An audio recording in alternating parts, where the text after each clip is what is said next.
All right, guys, welcome to the Weekend Toast. Hope that you had a great Thanksgiving and that you did not fully hug your grandma without a face mask. We're here without Josh, but we do have an approximation of him. If you know who that is, that means that you probably had a good childhood. If you don't know who that is, you were born either too late or too early. Isaiah, what have we got on deck today? Today it's gonna be. It's been we will blah, blah, blah, words. Well, we missed last week, but there were some pretty cool things that happened. First off, there was a boxing match. We had Jake Paul versus Nate Robinson, and it was pretty sweet. Oh, and Mike Tyson fought Roy Jones. The headliner, but Yeah. Did you guys see the? Obviously, we'll talk about Jake and Nate here in a second. But did you guys see the how the purse worked out? How the what? The purse worked out. No, I didn't. So the both Mike Tyson and Roy Jones were guaranteed $1 million. Jake Paul and Nate Robinson a potential $600. Wow. They were only assured. Now obviously they were going to make a ton of more money on like pay-per-views and sponsorship and all their both stuff. of them are already millionaires, so yeah. But really, it was like it was just such a funny thing to realize, like, oh, they might make $600. Yeah. But that each of Mike Tyson and Roy Jones were guaranteed $1 million. So I don't know. Okay. Anyway, Jake Paul knocks out Nate Robinson round 2. What'd you guys think of the fight? Well, I didn't, but I have opinions. So, but you didn't watch it, but you have opinions. I mean, you've seen the clip, right? I watched the KO of Jake Paul, Nate Robinson, and I'm aware of the deets of the Mike Tyson one. Okay. But keep in mind also when you asked me what should we talk about, I didn't mention the Mike Tyson one, so I feel like that one's on you. So I was thinking, what do you think of Nate Robinson and Jake Paul's fight? So, go ahead, go for it, Ben. It's great stuff, guys. Somebody. I watched a guy on Twitter watch the fight.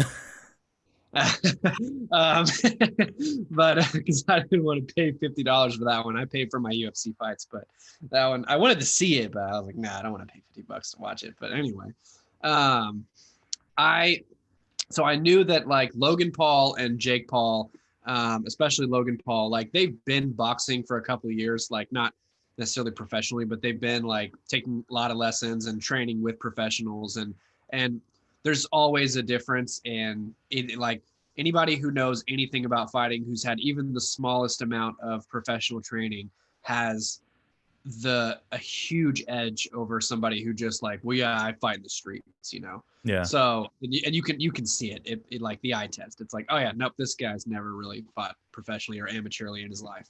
Now, I would have thought that Nate Robinson coming into the fight would have, I guess, taken it more seriously, and I'm sure he took some lessons and stuff. But he kind of, to me, it seemed like it reminded me of when I would read like the first page and the last page of each chapter in a book and come to class prepared to talk about it, where you could, I guess I had just enough to maybe somewhat appear like I read some of the book, but very quickly you can realize, no, I did not actually read the book. And that's what Nate Robinson looked like boxing to me. Jake Paul didn't look much better, but he looked like he'd at least taken some lessons. So yeah, Nate Robinson's his trainers were garbage, man. It was the memes were great though. It was hilarious, dude. It was, oh yeah, I'm gonna. Ben, my favorite was the Among Us dead body reported. Ben, you had some thoughts about it? Yeah, I think so. I don't like the Pauls pretty much. Yeah. I think that they are. I don't think they themselves are internet refuse, but I think that what they are on the internet pretty much is, you know, and I think that and I'm building up to my opinion. And I think like whenever they post stupid stuff and they make mistakes and they have to make an apology, that the internet shows that it's very hypocritical about cancel culture because it'll allow this person to be canceled but not these. Mm-hmm. But good for him. Like he trained his butt off, and then he tried, and he really seemed to be fully in this. And though granted he beat someone who also isn't a professional boxer, like good for him for actually taking this seriously and trying to take this shift and doing I guess a good job. So I don't want, Nate Robinson's lack of preparedness to necessarily detract from the fact that, Jake Paul, KO'd him. Yeah, I kept on seeing He put him to sleep, bro. he did. Like, I kept seeing like a lot of like Sports Center, this and that would come up and be like, look at Nate Robinson training for the fight. And like they're like really like pushing this. And I remembered the day after the fight, there was still like a link for the fight. Like, here's how you can watch Jake Paul get destroyed. And like that was the headline and the expectation going into it. And so good for Jake Paul for really showing everyone that, hey, I did work hard, and I wasn't just trying to, and to his credit, he deserves for people not to necessarily believe that he's taking something seriously, because of the number of times that he and his brother have falsely taken something seriously. Like one of them, didn't his brother get like engaged, and that was all just a publicity stunt as well? probably. I have no idea. I don't follow them except for their athletic exploits, which I find entertaining. I mean, I didn't watch it live when it happened, but I watched the Logan Paul KSI fight, just because there is something appealing to me about watching guys who are not professionals compete in a sport, just to see how they do. And I was, it was like, oh yeah, it's impressive, because sometimes you see guys like, I don't know, if you see fights in real life, it's a whole lot of swinging right and left hooks that usually whiff, and then after about 30 seconds, both guys are tired. And that's pretty much how it goes. And so when amateurs fight and that doesn't happen, I'm automatically like, oh hey, okay, this is entertaining. Or even like whenever you see someone who's a professional athlete but not in the realm of boxing, like Conor McGregor Mayweather fight, like Mayweather kind of waited out Conor, who was trying to go for the KO every time. Yeah. And then he just did his thing of just like, I'm just gonna go for the points.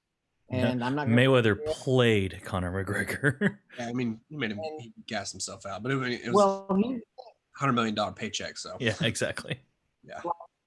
Like I have a lot of respect for those athletes who don't necessarily put on a great show, but who are aware of, hey, here's what's necessary for me to win, and this is going to up my odds in being able to win. And even though it's not going to entertain you very well, I'm going to get paid.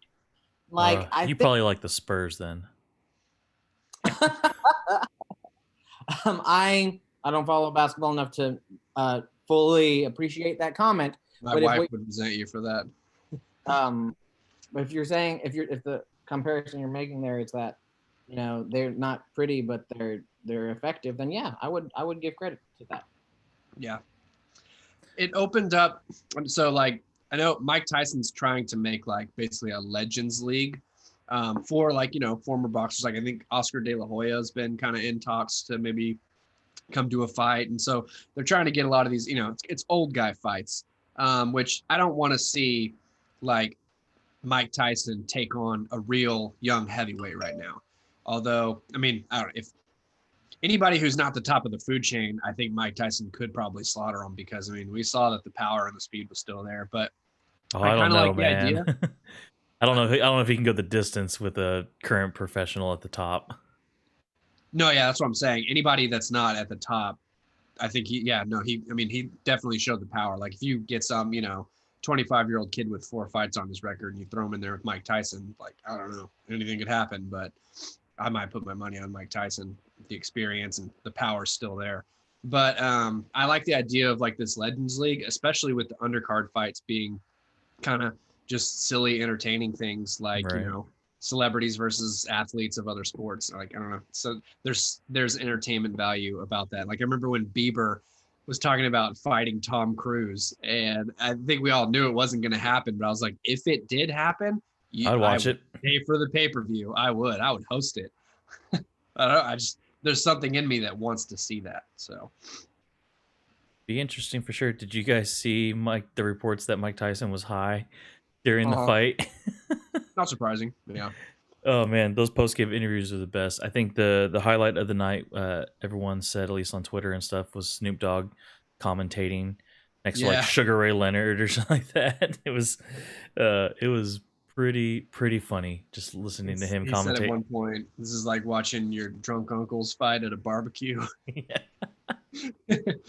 Which He's- was, yeah, I don't know. Good. It sounded like Snoop had some beef with Mike Tyson. He was pulling for Roy Jones like Oh hard. yeah, he was. I mean, yeah. And Roy showed he's still got some speed and stuff, but The post- I liked in the interview at the end. They were talking to both of them, and Mike Tyson was very much like, "Yeah, that was fun. Oh yeah, let's do it again." And Roy Jones was like, "Yeah, I'd probably do it again. Well, I'd have to think. I'd talk to my trainers and my family, and we'll see." he started off like, "Yeah, let's do it again," and then you could tell he thought about like, "I'm in a lot of pain right now."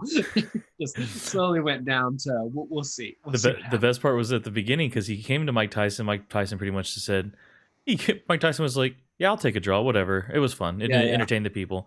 And then he goes over to Roy Jones. He's like, "How do you think?" He goes, "He's like, are you okay with the draw?" He's like, "No." And it was like super like that post game or post fight, interview, like where it's like, "No, I can't take that."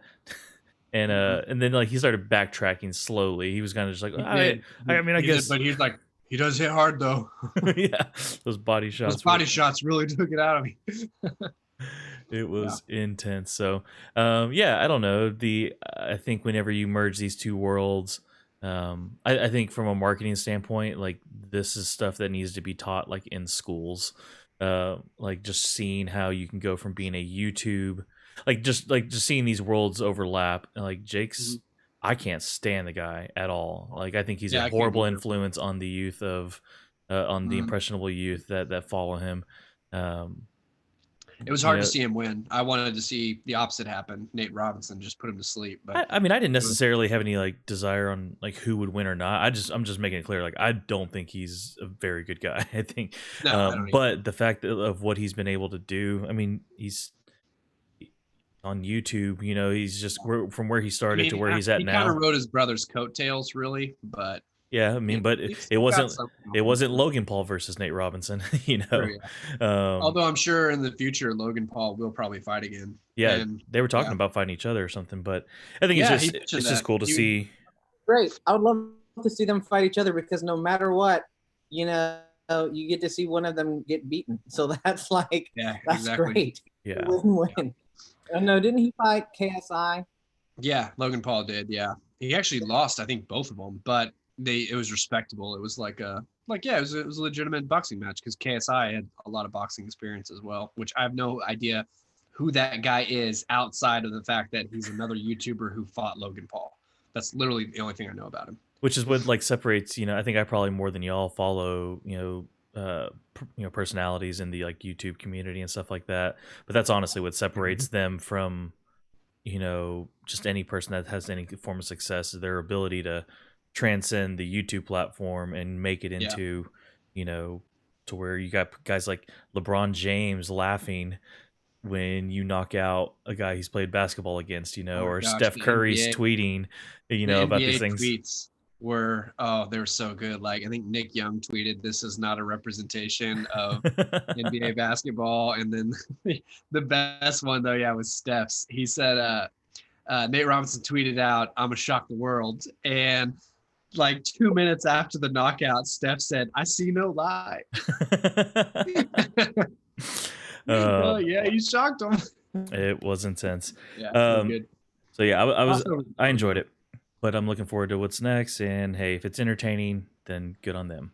Now Jake Paul's talking a lot of trash, and he's trying to call out Conor McGregor. And like Conor McGregor obviously will never take that fight because it's stupid for him. I mean, why would he? But at the same time, there's a part of me that wants to watch that public execution. If he did fight a real fighter, just because Jake Paul's just, I don't know, he's unlikable to me. So yeah, it'd be fun. I'd like to watch him get knocked out, but. Well, then I'm interested to see what you guys think of this. In some big news, Warner Brothers came out and we have here our article says they went and did the thing. we've talked about it before, especially back when like COVID was big. It's been a couple times we've talked about movies and theaters and stuff like that, and the future of cinema and the promotion and the rollout and stuff like that. Warner Brothers has announced that they are going to release their entire 2021 film slate on both HBO Max as well as in theaters. And so I'm not sure. You guys may know, like, is it going to be like I don't think just having an HBO Max subscription gets you those movies. I'm sure there's going to be a fee on top of that, probably like with when Disney Plus did Mulan at first. Um, but what do you guys think of that? Like, I'm gonna pull up a list of what those some of those big movies are. But what do you guys think about that?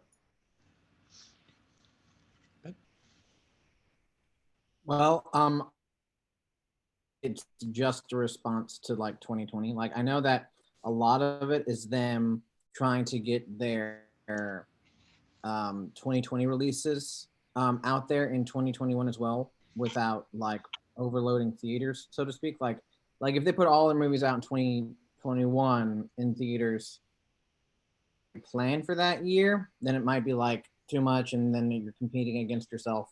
And so I'm hoping this is just their tactic, because I think that if they do this too much, it would basically be like the end of so many theaters as we know it. And Devin and I are on the same, accord in saying that I love the experience of seeing a movie in theaters. Like I love, well, okay, let me put a lot of context around that. I love being able to go with my friends or on a date with my wife and sort of the feel of like Make everyone an watching, event.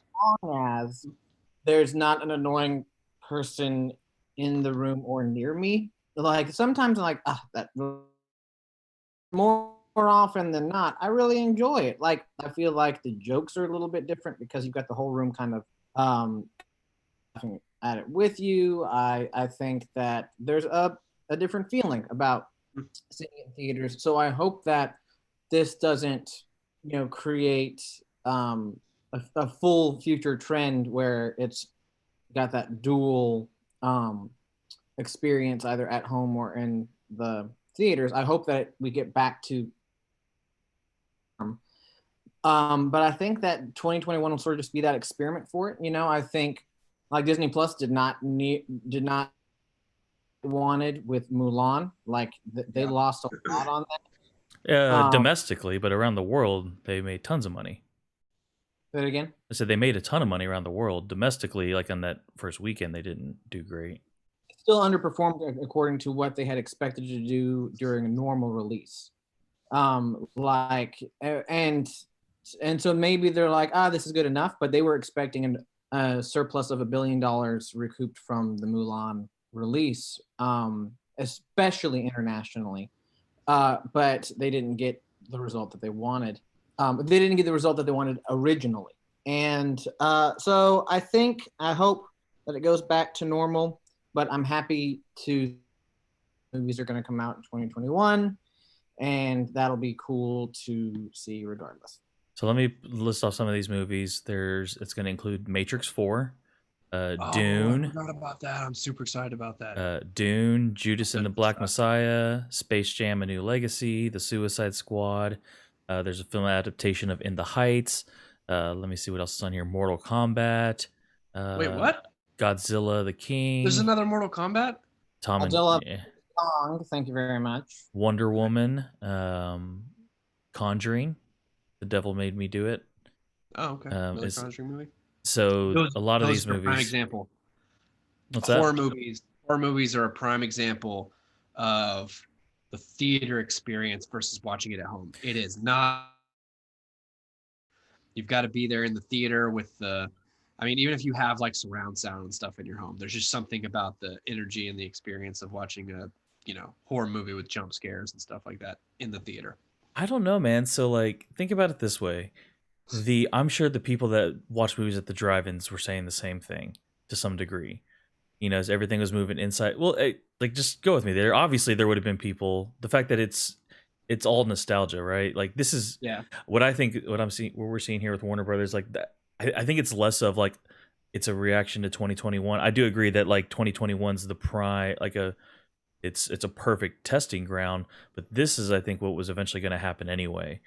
You're already seeing, just like you saw the shift, onto these streaming platforms. I think you're seeing now they even want to partake, like you want movies in there. I think the bigger question is going to be watching how the at home experience, or maybe whatever is like maybe a stepping stone. Because like Ben, you prefaced, you're like, I love the theater as long as people aren't in there that are loud and annoying, all that kind of stuff. Like I think you're going to see over the next few years a middle ground where it's like you go to, like, maybe it's like a personalized movie experience. Like, so maybe it's something like a restaurant, and like in your booth you watch this movie with this amazing surround thing that you would never be able to have at home, type thing, like a date night type experience, something like that. But I think what's going to eventually happen is this is going to be the norm. I think the thing that most people are scared of that are in that business is on the promotional side. I think theaters will, once this does succeed, because I think in the end you're cutting out so many of the middlemen, um, from the production all the way to like the theater, of people that you Yeah. don't need to pay. Promotion can be done in such different ways that this will eventually make it, may not, the movies may not gross more per movie, but the profit will be so high, that I think this is inevitable. And it's going to be interesting to see what new kind of businesses pop up. How do people decide to make their home movie experience? Because like, as much as I love watching a movie in the theater, I also love like subtitles on important movies, because I want to be able to, like, what did he say? Crap, I don't know. What was that name? You can get Uh, that in theaters right now if you ask for it. But what's that? yeah, it's, subtitles for the hearing impaired. You can get that now. Yeah, but who's doing that? They have subtitle showings, but yeah, I mean, I'm saying you could. And well, no, you can get a device that has the thing with it. I was about to say, dude, the future is goggles, like glasses in the theater that you wear, that you can option, to turn the subtitles on or off, and it's just through your personal lens. That's the future. But No, if they can't come out with a pair of 3D glasses that don't ruin the experience, I doubt they're going to be able to come out with I that. hate 3D. I hate 3D. That was like, oh yeah. I'm glad that phase is over, though. I really am. I'm too. Yeah. No, I mean, I think Isaiah, you're probably right. This was inevitable, the direction it was heading. But I'm with Ben that I hope it doesn't, and I hope we can keep it, because I love the event of going to the theater. I spend enough time in my house. I like excuses to get out of my house. Right, right. So, Um, so would you be down yeah. for something like I was describing, where it's like, hey, you and your wife go to, well, let's still call it the movies, but that the experience is like this personalized. Um, I'm not sure necessarily. Like, I see this like middle opportunity to have personalized movie experiences, because say the market shifts and the majority of people, of your average person, is going and just watching it because they have a subscription. They're watching it at home in their nice theaters or whatever, or in their nice living rooms. But you still want to go out. Like, Yeah. I see a market of like personalized movie experiences where you go and it's probably like $25 for the two tickets, but like you guys get this pod, if you will, or like going to like a restaurant and you get a booth, and it is a good experience. Um, but I see the theater's gonna have to do what the drive-in did, and they have to make it appealing, and like they're gonna have to capture on nostalgia as well as something that would get you there. So like for most of the drive-ins I see, it's the 2-for-1 deal. You get two movies for the price of one for the most part. Yeah, I'm with you on that. I think the theaters will have to become the cheaper option than streaming it at home if they want to compete. And it'll probably mean that, yeah, they don't make as much money as they used to, but at least they'll Well, still be in business, hopefully. depending on But who you are, how many people you have at home, it would have been the cheaper option for like seeing Mulan. Like Mulan was like 30 something bucks to rent. But you're like, oh, we're sharing our Disney Plus, and it might like break even. But if you're the only one with that Disney Plus account, you don't want to spend 30 bucks just to watch one movie by yourself. Like yeah. you're gonna split that cost somehow. Well, Go ahead. no, yeah. Continue with that thought. No. And so I think to Isaiah's point, yeah, like they're gonna still have to charge on HBO Max like an extra fee for a while. Hopefully the hybrid instead will be that the digital streaming comes out sooner than it used to. Like maybe they don't leave it in theaters as long. And see, And or go ahead. Sorry, That's there's a point. an added thing too. Like, yeah, to delay the digital streaming for a week at least. Hey, if you want to see it opening night, you got to go to a theater. I So don't so know. here's the thing though, but that's the part we've talked. I've mentioned this before, guys. Like that's going to be what ruins that's going to be what destroys the theater and pushes this to the next stage of digital, like movie going being the primary thing. Because what you just said, Ben, like an obvious middle ground would be an opening in theaters and then a digital release. A week, 2 weeks later. The opening week, that's when all the producers and the studios make their money back. It's the subsequent weeks after where the theaters actually get to make money. That's why Yeah, the theaters are so against all of this stuff, is yeah, because they make their monies on week 2, 3, 4, 5, like however many months a movie stays in the theaters. The production companies don't make hardly anything after that. All their money's spent on marketing prior, which and it comes back in opening week. So if you do that thing where it's like, hey, a short theater release and then the digital's out next week for the same price as if your family would have gone, it'll be stuff like that, like where it's just the economics of it is going to be what takes yeah, it down, not even the experience. which I think an added aspect that we haven't talked about yet that theaters will, I mean, this kind of has to be part of their response is more of, like basically the self checkout at shopping centers. There's going to be a lot less theater employees. We may move to a day where there's almost nobody at the theater. You go to you buy your tickets at the self checkout, and then the snack or food thing, maybe there's a couple chefs in the kitchen and stuff like that. Maybe there's one person at the counter, but I don't know. They probably figure out a way to weed out having to have employees. I would be At okay. the I think it's bad for people, who might not have a job, but I Yeah. love not having to talk to people. I mean, it's just happening with everything, though. I Hey, mean, like I just I don't know if y'all have seen this yet. It's happening with everything. Like, automation's been coming, and maybe this is a conversation we should have on another episode, like the future, like in automation and what it's going to look like with all these jobs being, taken over by machines, like everybody was afraid of. Even though they're really convenient and I like them. Like I remember when self checkout happened, there was always like old people, boomers, that were like, "Oh, it's taking somebody's job. I refuse to use it." And I'm like, "Well, I will march right up there and be in and out of here in 5 minutes while you wait in line for 20." well, I Uh, already saw that feature at Walmart near us, where that's what I was going to bring up. Yep, I was going to ask that. there are no checkouts with actual people at Yeah, this particular Walmart. It's all self checkouts. They cleared the yeah, rest of them, and that's literally where I was going with that. directing traffic and there to help and stuff. Hmm. But yeah, the way of the future there. And Yeah, again, I'm okay with that. So yeah, it was like, faster. I went the day before Thanksgiving I think I had to get like it's like chicken broth and stuffing or something like that. And the day before Thanksgiving, it is packed at Walmart. And the Walmart by my house, I've only been there like twice since it happened. I'm like, oh wow, they've cleared out the entire, like all of the cash registers, and it's a big circle of like 48 self checkouts in the middle. And yeah, you're right. They have like one or two people, and they're basically directing traffic, saying, "Hey, wait on 39. That one's open." But yeah, I mean, the line was long, and it moved quick. Like I was, if on the day before Thanksgiving, just picking up two things, and there are people with, their whole cart full of stuff. I was in and out of there in like, I don't know, 15 minutes. And that includes the time I spent looking for whatever I was buying. So yeah, I mean, I don't know. It's one of those things that's going to be hard because it replaces people's jobs, but at the same time, it's really convenient for everybody else. I'll be Josh here. See, Devin, here's the thing.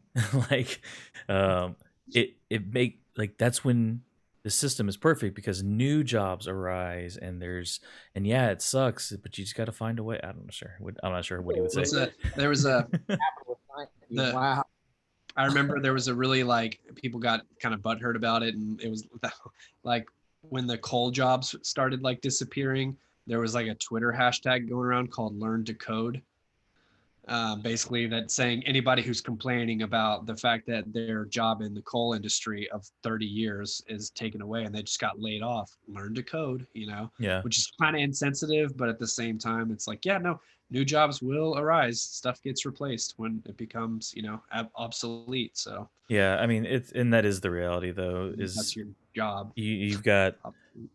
right, like even with the Walmart thing, like you may need net less cashiers and stuff like that, but you also need people to manage them, run them, More other people stuff to like that. service Well, the and what you'll start to see self-checkout things. what you'll start to see, you see it in like in automotive and some other industries where it's like there's always going to be a desire for high customer service, and with automation and stuff like that, you may get more efficiency and effectiveness, which doesn't like contribute to the experience.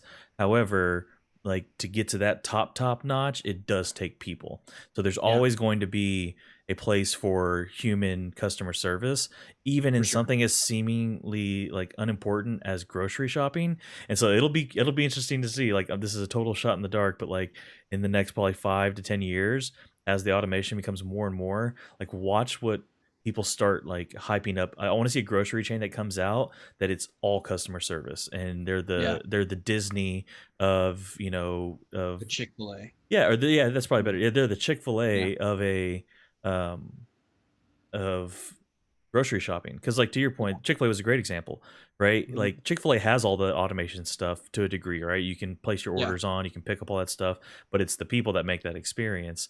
And if you hate Chick-fil-A, you probably just had a bad experience there. Like you got mad about something, but most people would agree it's a great experience at Chick-fil-A. Well, it's the people.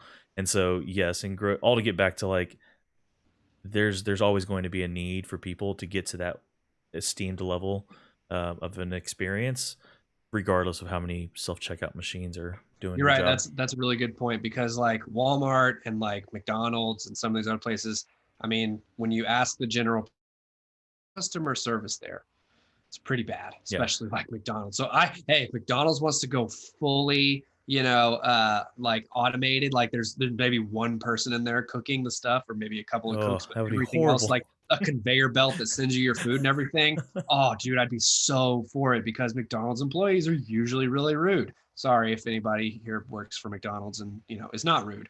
But yeah, no, Chick-fil-A, like no, I'd be, I don't. Yeah, you're right. Chick-fil-A is an enjoyable experience because you get your food just as fast and everybody there is really friendly, and you see that, I mean, they usually have double the amount of employees working at a Chick-fil-A that any other fast food chain Mhm. does, and that's how they're able to be so efficient and speedy. But you're right, that maybe that will be an option with grocery shopping or theaters or whatever.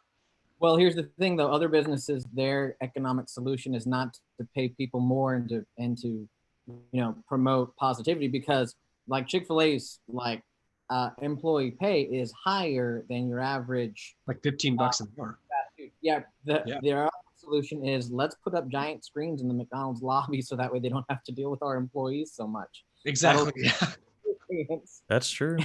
yeah. And so until you have to ask yourself the question, and if you're a company, is it more cost effective for us to train and to serve with excellence, or to give a robot that's friendlier than our teenagers? And so, and for some, it's the latter. Yeah, Yeah. for sure. I would encourage, as the only last thing I would say about any of that is encourage anybody that does find themselves in a field that they feel like is starting to dwindle. This happened when I was working in the automotive industry as a service advisor. The veterans there would just tell us horror stories about, not horror stories, but like they're they were so scared about what was starting to happen because you could start to see the emergence of young cheap labor. But not even just that, then it was like, well, they're just going to do this online. They're moving this service that used to make me x amount of money, moving all online. And so I would just encourage anybody that's in a field like that they feel like is dwindling, or um, if you own a theater or something like that, like Yeah. it makes me sound like a jerk, but like hashtag go learn to code or learn something else.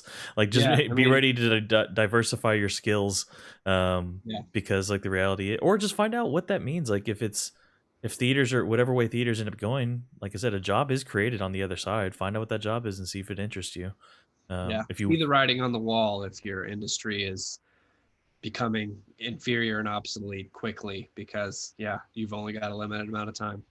I think, historically a lot of people try to argue the ethics of it. Hey, it's unethical to do this because then you're going to cost people jobs, and that doesn't work. It's like, no, yeah, it's gonna head there. So there is. I mean, there is a conversation to be had about like our.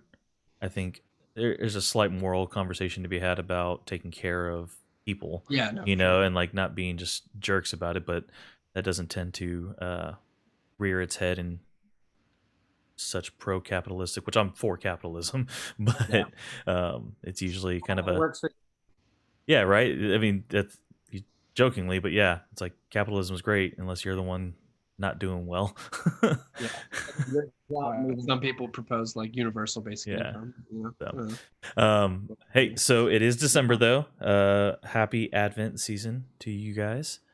But COVID is still a thing.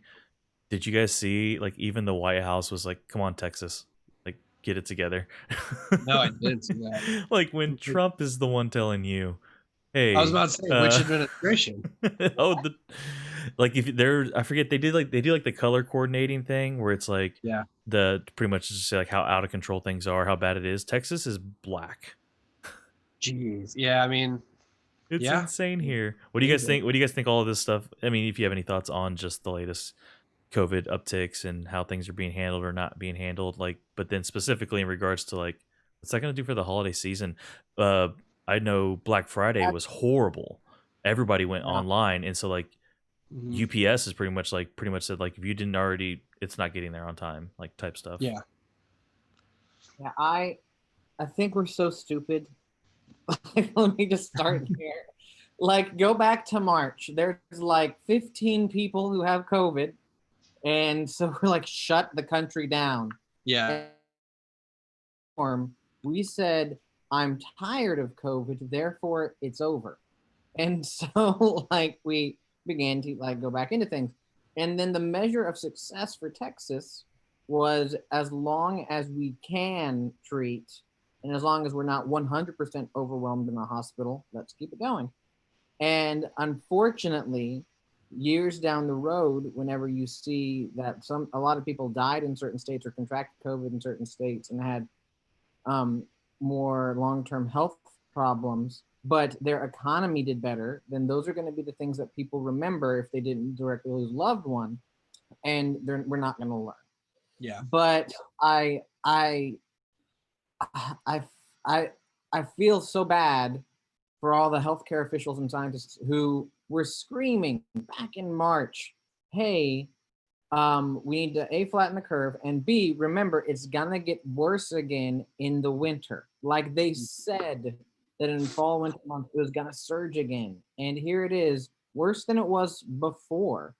Yeah, we're better at treating it now, but in other parts of the country and even parts of the state, like you've got them calling in the National Guard because they need to use their trucks to dispose of dead bodies coming in too fast. So it's that was in El Paso, yeah. And so Yeah. I think that it's horrifying, but like we say it's important, but then we kind of like trivialize it at every step. And then people are like, "Hey, you should take precautions and wear a mask and stay home." And just like, yeah, but I'm not an at-risk person. And then you say, "Hey, you need to do that so that way you don't give it to someone who's at risk." And just goes, "Oh, nobody I know got it." And then someone gets it, and then they're like, "Well, I didn't get it," and then you get it, and like, "Well, it wasn't too bad for me, and it wasn't too bad for them, and I don't know anyone who died." And then it gets down to someone died, and it's just like, yeah, but it's only like 1%. And so we kind of like continue to trivialize the direness of it. And so because of it, I think we're going to go right into Christmas, just like we did with Thanksgiving, taking no precautions. And then 2021 is going to start off rough. Well, I would say that, or Devin, do you have any Very thoughts? optimistic then. Yeah. Yeah, Very yeah. optimistic. No, that's funny. Yeah, I was gonna say it's kind of the same thing. Like, if that's as bad as you think it's gonna get, then cool. Like, I'll take that. I Oh, have you're this. even more pessimistic? Wow. Well, I mean, I'd say it's. I mean, I guess by definition pessimistic, but like, it was. Here's what I saw over Thanksgiving over the past couple weeks. Is I saw. I mean, it's no secret, right? The politicization of this whole thing kind of has, if you're on the right, all the way from like it's not real, it's the Democrat virus. There's no point in doing this. You're infringing on my rights. Even to little further in from that, where it's just like, no, I don't want to. Like economically, like you're not going to make me do this. This isn't, this isn't legal here. Like you can't make me do this. Then like it's that versus the other side where it's like you have to do this and you're a piece of junk if you don't and all this kind of stuff. And regardless of where you saw it, like it's been this like left versus right thing. But I'm seeing people on both sides, especially over the past couple weeks, a bunch of people on the left, like they're the ones that are going out and not even abiding by their own suggestions. And I don't want to name names, like we can talk about it offline, but there's a whole list of people that these politicians that are getting caught like Yeah.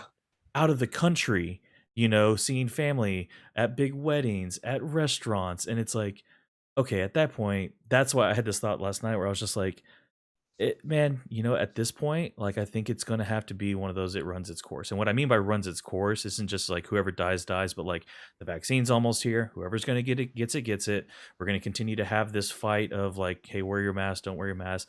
And it's probably going to take a few years for this thing to really, be done. And a lot of health officials are saying like, hey, if you guys think 2021's the end of this thing, like good luck. Yeah. And so I think it is one of those like I'm excited. The only thing that'll still be change the outcome is just how effective or ineffective the virus or the vaccine is. Because the more I was looking into it, what they didn't tell us in that Pfizer report is like the side effects between the two doses is they're horrible. That's what I've heard. People get really sick. And so they're worried that like a bunch of people, because it's a 2-part vaccine, you have to come back for Yeah. the second shot. They're thinking a lot of people probably won't come back for the second one because the side effects are so bad. Yeah. And so it's like I hope it is successful, and I hope people do take it and that it does its job. But I think we're at the point where this thing's going to run its course, and that probably takes a year, if not more, for us to, for it to just do what it does. Yeah. Yeah. In regards to Christmas, I mean, it's a bummer. Kind of ruins a lot of stuff, I mean, we're still, like seeing our family and stuff like that, but the big family gatherings, You are kinda inconsiderate piece of canceled. Yeah. But yeah, the big family gatherings are canceled, and so we're just kind of seeing each other individually here and there, which is, I don't know, for us, it seems kind of necessary. Like my grandparents and stuff, we're obviously being super careful with. Like last time we saw them, they wore masks and they stayed, like 12 feet away, and we did the same. And that's kind of the precaution that we're having to take with people who are higher risk. But I don't know. It's hard for my wife and I to like just like shelter in place for more than like a week, like just because we really thrive on people in our relationships. And as great as getting to see you guys on Zoom is every week, it's even better when we get to meet up in person. And so I don't know, it just sucks. Yeah, because you're right, it's not going anywhere. COVID doesn't care that it's Christmas. So Unfortunately, according to Fauci, Santa is immune. So there you go. He said that Santa is immune to the COVID virus, so no danger there. I don't think he meant mall Santa, who. Yeah, no. Dude, I did not think they were going to have mall Santas, and I had to go to the mall the other day and they had them, but it was funny because he basically has the easiest job in the world now. He sits on his bench and they have a bench set up 6 feet in front of him. So you take your photo sitting in front of Santa. That's how it was set up. So he literally gets paid to just go sit there for a couple hours. You don't even have to say anything really. So let me ask you guys a question. With the numbers rising as much as they are, like I've been following the numbers here, even just in the county that I live in, and it's bad. Yeah. And you can nitpick the numbers if you disagree with that sentiment, like, or my tone, but they are what they are. Regardless of how serious you think those numbers actually are in regards to a danger, the fact is they're increasing. And like we're at the point to where, who was it the other day? Oh, one of the local doctors here in our county was writing pretty much just that, like, hey, based on Governor Abbott's like order, like we should be back at like 50%, bars are closed, all that kind of stuff. Like I'm not even saying like, yes, of course I recommend that. He's like, but I'm just saying based on the governor's order that we have, we've already passed that, and so like, do you guys think it is likely that Texas will go and roll out some restrictions this month? No, too much money. There's too much money involved in Christmas and revenue in that, and I think that it's selfish. Like, we're approaching 300,000 people dying in the United States, right? That's what, 100 9/11s? 100 9/11s. and then it's just gonna keep going.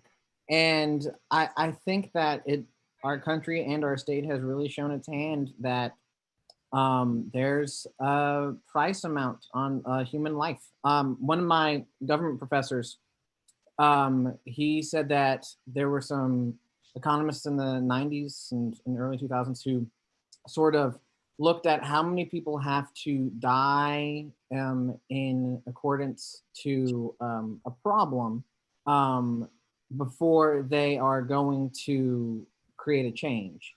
And if it costs more than $18 million to save a life, they won't do it. And so that was like the price number. How much is a human life worth? And then they said, here's the amount of money. And so they would have to have it go past that to where it cost way less than that before they would start considering a change.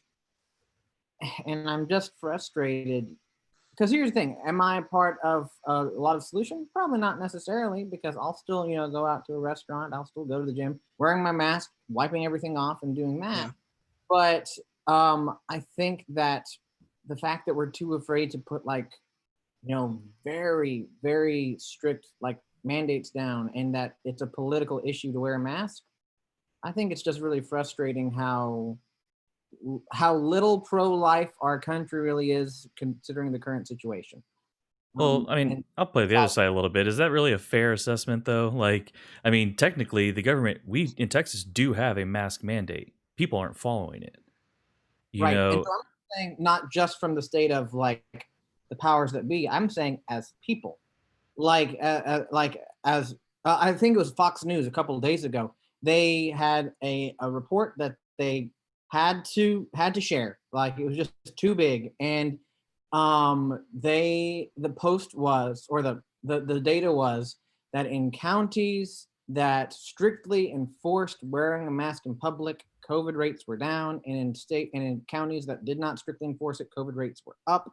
And then they said, oh, it looks like masks actually work. Who knew? And I'm like, everyone for months on end. Or Japan, that had strictly enforced masks from day one because they kind of already were wearing them, and didn't have to shut down their economy accordingly. Like we really don't prioritize things well whenever it comes to money. And so I think that with Christmas around the corner and the amount of money that businesses and the state recoup from the excess in spending, that we're not going to see much changes. And so my encouragement to everyone is, hey, wear a mask. Don't be dumb whenever it comes to family gatherings. And even though you really need or want Christmas right now, please do what you can to make sure that the people you see have another Christmas in 2021. Yeah. sorry, yeah. That was On a lighter note, that was well, I was just thinking, like, I read an article earlier that was very emotion. Never mind. Yeah, Ben, you're right. It's just you scare somebody with a make sure they see 2021. Yes, I think it's valid to do. Okay, let's have an honest conversation then, because we all just admitted that we've also been to these other places. What does that say about us? That we're hypocritical. Oh yeah, that's an easy one right there. Check. So for sure, yeah. But, what is this gets back to what we talked about the last week or 2 weeks ago. Then what do we expect these people that are having to make these decisions to actually do? Because there are consequences on the other side, regardless of what they decide to or to not do. But how can the average person actually influence the people in their lives to take this more seriously? I think that's probably the better question. Instead of how can I actually convince my family and friends to wear their masks? Because regardless of what the government does, I think what we have shown, to your point, Ben, is that we're not going to do what it's going to take. To an extent, though, but yeah, no, and I still wear my mask everywhere. And then the people that I don't wear a mask around are low risk, and I myself am probably fairly low risk. But going around grandparents or anybody who's had cancer or something like that, I think I don't know. Maybe that's the way we need to go forward, because I don't know if people can make it through another shutdown, especially with, even just another $1,200 check. Like, yeah, $1,200 checks to last everybody 9 months. So like, yeah, I don't know. I'm glad I'm not in a position to make those decisions, but I don't know if we can do another mass like shutdown. But at the same time, yeah, no, they need to start cracking down on the mask thing in whatever way. And I don't know. I would say better education, but it doesn't work because, like, there are people out there that are saying, I believe what I see on Facebook from my friends in my echo chamber more than what doctors say, because the doctors are just saying what the media wants them to say. Well, they've proven that a lot do. Yeah. So. Like I'm agreeing with you, but at the same time being Yeah. like, well, it's because it takes one person to screw it up for everybody. Yeah, and I mean, Fauci lying about the masks was a really, I don't know, like, it was a stupid move. You shot your trust right then and there. I mean, he did it because he, thought that there, and and rightfully so, there would have been this mass, like, purchase of all the masks in all the stores, and there wouldn't be anything left Like over the for healthcare toilet workers. paper. Yes, yeah, there wouldn't have been anything left over for healthcare workers, but at the same time, it's like that happened anyway. That there was a mask shortage, was, and yeah. that people donate Because I masks. think a lot of people, and myself included, it's like, okay, he's saying that masks don't work, but it seems common sense to me that it helps at least. Like, no, it's not 100% certain that you're not going to get the virus if you wear a mask, or the person in front of you is not going to get it from you. But it seems like, I don't know, it just seemed, just common sense to me that it has to help catch Right. some of the virus. And yeah, so I started wearing masks even before the mask mandate. Oh, mask hipster over here, but because I was, a little paranoid, and I was like, you know what, I may seem silly in the store wearing this, but it makes me feel better, because in my mind, I feel like it helps. Like, doctors and dentists have been wearing masks around sick people, or just in general, for at least, maybe longer. Like, so Yeah. I don't know, maybe there's something to it. No, but to Ben's point, I would echo what he said earlier, and do your part, please. Anybody that's listening, Yeah. do your part. Though I know we're kind of talking both sides of this thing just for conversation's sake, but do your stinking part. Wear the Yeah. mask. Get over yourself. Like it. What do you lose? What do you honestly? That's the question that I have. I mean, I've had with some people that I personally know. Like, that's what. That's the last thing I'll say is that have these conversations with, instead of going out on Facebook, regardless of what side. If you are pro masks, instead of going on Facebook and jumping into these stupid conversations and arguments with people, try and influence the people that you actually have relationships with. Have conversations with them and work on trying to get them. And I think that'll be a lot more successful. We'd have a lot more success of people maybe taking it seriously if I have conversations with my family about it than if I try to have conversation with Joe Blow on Facebook trying to On convince him. Facebook, yeah.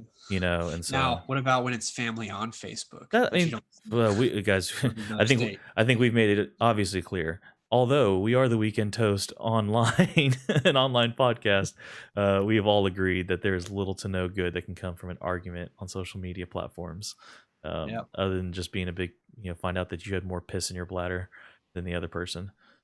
Good. That's good. That's good. I like that. Anyway, so All right. let's on see. a lighter note. On Wheel. on a lighter note, what's on the wheel today, Ben? All right. Okay, nice. All All right. right. Don't play anymore, though. We'll get taken down and copyright struck. Oh, really? Okay, that was gonna be you spin me around, but then Yeah.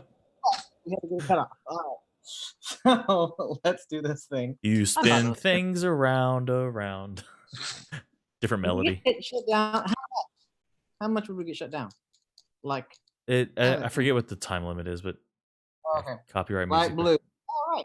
Well, in honor of the Jake Paul Nate Robinson fight, what other celebrities do we want to see fight? Ooh. I know in the '90s we had Celebrity Deathmatch on MTV, where great. they made some, like NSYNC versus Backstreet Boys, or Michael Jordan versus Dennis Rodman in a dress. So it's like, what do we want to see fight? I know you already mentioned Tom Cruise, Justin Bieber, so that one's out of the way. Yeah. Oh, I did actually have a good one that came up. I would love to see. Wait, let me get their names. Devin, you go first. Oh, you gotta look up the name. Yeah.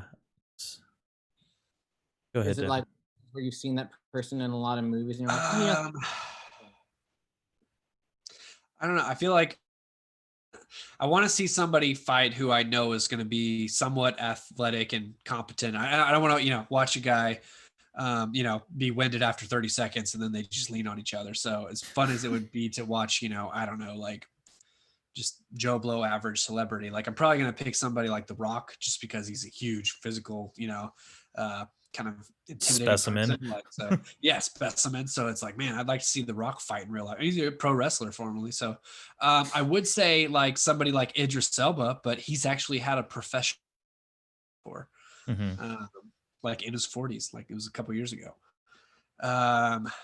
Yeah, I don't know. I think any of the action stars, that are actually, athletically gifted and stuff like that, I'd like to see, them fight. Who's somebody hateable though? I want to see somebody hateable fight because I love the opportunity or the possibility that they could get knocked out. Like I said earlier, with how I wanted the Jake Paul fight to go vice versa. I wanted Nate to sleep Jake Paul just because he's not likable. I want to see that happen to The him. way he hit that mat. Oh my gosh. Yeah, it was bad. It was bad. Okay, so do you have one or you want to think about it? well, I I think about it. wanted to put Go. out George R. R. Martin and Stephen King. Just I'd like to see that fight. Just like, well, they're probably evenly matched. So Yeah. Are there any good rivalries? Like, Nate Robinson and Jake Paul, where you don't have to have like an Yeah. actual. Okay, so you guys But- ready for this though? the best fights are when you believe they hate each other. Sure. As somebody who watches UFC fights and boxing matches Mhm. and stuff, like you get pumped for fights where they're just a good matchup, two good fighters. But that's how Conor McGregor made his name. I was just about to say that. Yeah. Biggest name in the world is because he put on the showmanship to where, and sometimes like when Conor and Floyd fought, they like shook hands and were like super respectful of each other afterwards. So we know it was all a show, but it got us there. Sometimes though, after the fight's over, they still hate each other. And that's when like, there's just, like, like if they get booked for a second fight, you're watching it. Yeah. Well, I still think it's fake, but they're doing exactly what you just said. They're building the drama for the next fight. Could be, but there's some guys that legitimately like Conor and Khabib. Legitimately, Oh, don't- yeah, for sure. Khabib hated Conor. After Okay, that. so here it is, Ben. I have the answer to yours. Now, these are people not in real life. These are their movie counterparts. Okay. Okay, interesting. Katniss Everdeen from The Hunger Games versus Triss from Divergent. Okay, yeah, fight to the death. Yeah. I was expecting a better reaction. I was mainly just going from like these are like two movie worlds that are very similar. Taking this into a whole new waters. John Wick versus the Equalizer or Jason Bourne. Yeah. And then we're back to Superman versus Goku, and we've gone full circle. Yep. Way to go! You started this, Isaiah. It was a slippery slope, and you started it. I don't know why immediately I went into like not in real life, and so anyway. Okay, Ben, what's next? Oh, I was gonna say Tucker Carlson versus Alex Jones, but never mind. That'd be funny. It would be, but Alex Jones would be out of breath in 25 seconds. So yeah, but he has said, but he's big enough to where hyped up on his own supplements all the time. So true, yeah. yeah, it'd be like, the squirrel on Over the Hedge for just like a brief moment. My bet would be Alex Jones gets winded inside of a minute and therefore is pretty much done. But Tucker Carlson is just not big or strong enough to actually do any real damage, and so it would just be anticlimactic. That'd be my prediction. Thing has been on the wheel for like over a month, but we never got on it, and it is sports that are not in the Olympics that we want to see added. And or sports that are in the Olympics that we're like, why is that still there? Get that out of there. And you can have one of each. All right. I'm gonna go. Anna, is rugby in the Olympics? Oh, it is now. Okay. When did that happen? Okay, 2016. Never mind. Okay, I'll have to think of mine. Continue. So put soccer back in the Olympics. I think it was formerly, and it's not. So I'd like to see soccer return to the Olympics, but I'm gonna go beer pong. I would love to see Why beer not? pong, Why not Olympic beer cornhole? pong, or cornhole. Yeah, but no, I think beer pong it'd be there. It'd be a little more entertaining though. See, I want to see the best of the best in the world at beer pong. Like, see how many times they can make last cup or something like that.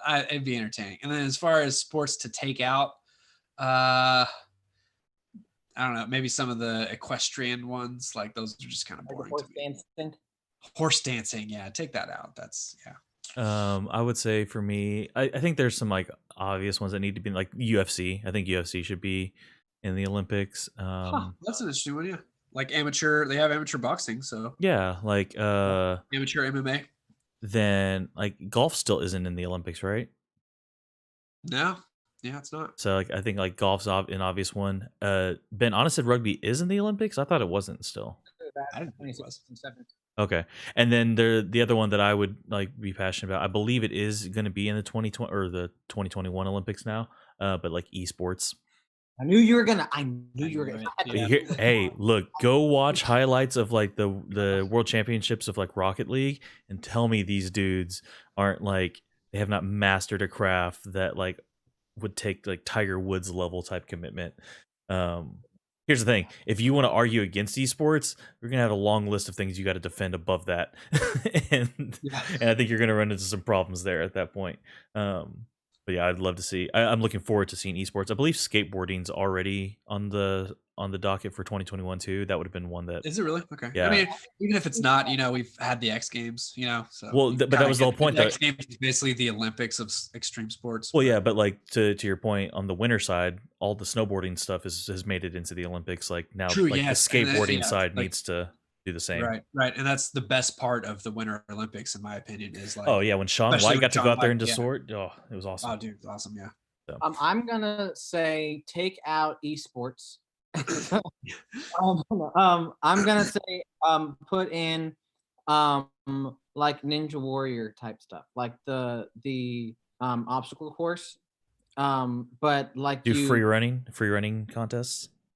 maybe I was thinking more like it's a different obstacle course every year, but you have people who like train specifically for the type of You want know, American Ninja movement. Warrior. Oh, they I want American Ninja Warrior, but I want it like different every year. But yeah. like I think it's different to have a person who professionally trains for this thing year round Mm-hmm. and have like that side thing, like they're a professional obstacle course Yeah. athlete versus you start off the episode with just like this person's actually like a fisherman or this person's a stay-at-home mom and whatever it is, like cool inspirational story, but I want them to be like doing this like Yeah. professional. So And they kinda have that because rock climbing has become an Yeah. Olympic sport, but there's like 3 different disciplines, and one of the disciplines is called bouldering, which is basically kind of like parkour rock climbing. So they kind of have that, but yeah. Have you ever seen that in person? It's insane to watch them just hightail it up there. It's amazing. Yeah, it's crazy. I'm gonna say we should Especially probably if you've let's ever get rid of the tried- power walk. Is that one? Okay, no, I'm with you there. Get rid of power walking. It's so funny watching them just. Yeah, it's entertaining for all of 30 seconds just to watch their form, and then it's like, okay, no, they're gonna do this for hours. Mhm. All right, well, we'll I cut think, back man, to- the more and more I think about it, there are some things that, and maybe it's just, I mean, we're biased because we're in America and they're probably bigger here, but like actually, Formula One car racing, like that's a worldwide, Yeah. thing. I don't believe it's in the Olympics. Is I think baseball? Sponsorship No, required. baseball's not, and it should be. Baseball and soccer should be because, like, Soccer like, is though. I'd love to see. It's not anymore.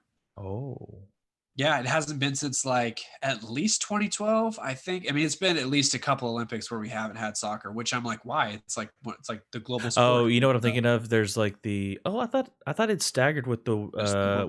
FIFA World Cup. I thought it staggered with that for a while, but that was I think it used to, Yeah. which I would like for it to still do that because it'd be more opportunities to root for See- teams. to see our women actually win things that our men have no chance at winning. Yeah, give us an additional gold medal for women's soccer, which we'll win almost every year.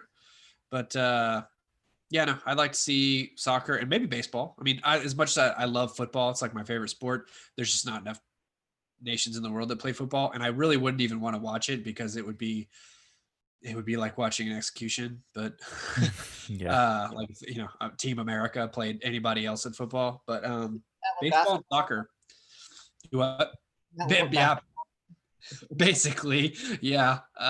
Every 10 years or so, like Spain is like they actually, like they broke a sweat playing Spain, Well, it's because but like 3 of the players are actually in the NBA, but they're just playing for their home country. exactly like the Gasol brothers Yeah. and like yeah, like Ricky Rubio and they actually are NBA players, but Yeah, still not the cream of the crop of the NBA. for But yeah. sure. So, all right, guys. Well, that was fun.